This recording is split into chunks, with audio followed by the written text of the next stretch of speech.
Au 5 février 2019, un violent incendie ravageait un immeuble de la rue Erlanger à Paris.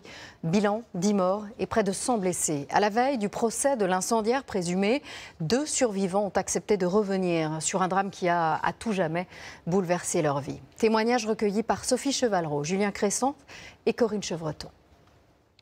Les gens se sont réfugiés sur les toits, c'était la panique partout, c'était le chaos, vraiment le chaos.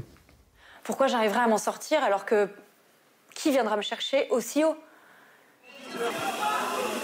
Cette nuit de février 2019, ils se sont vus mourir. Prisonniers des flammes dans leur immeuble pendant plusieurs heures. 10 personnes décèdent. Eux ont survécu, mais leur vie a basculé. Claire vivait au 8e étage. Après l'incendie, elle a quitté Paris et vit désormais avec la peur constante d'être confinée, en danger.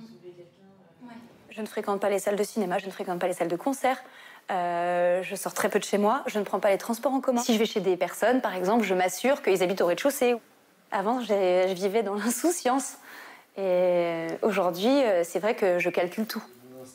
À 600 km de Paris, le même sentiment pour Thomas, d'avoir laissé une partie de lui dans cet immeuble, de ne plus être la même personne. Il a perdu une forme de légèreté. Parfois, j'ai l'impression qu'il y a comme des cendres en moi, en fait, que je suis juste brûlé, que je suis stérile. Il n'y a plus quelque chose qui me fait plaisir, quelque chose qui me déplaît. Hanté par des images, des cris, parfois insoutenables. Ma vie a été ralentie depuis 4 ans, voire même à l'arrêt, certains moments.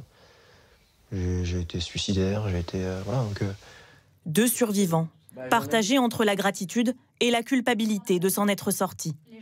On sait qu'on a énormément de chance d'être en vie, mais d'avoir vu partir ses voisins, de les avoir vus mourir, c'est quelque chose qui est très dur à porter au quotidien. Et... Pourquoi eux et pas moi? Voilà. C'est complètement injuste, c'est complètement irrationnel tout ça. Complètement. Pour ça qu'on est sidéré. Des conséquences personnelles et professionnelles. Lui a perdu son emploi dans la restauration et a dû enchaîner les contrats saisonniers. Elle est forcée de télétravailler, incapable d'être enfermée dans un bureau. Tous 2 souhaitent obtenir réparation et espèrent que le procès de l'incendiaire participera à leur reconstruction.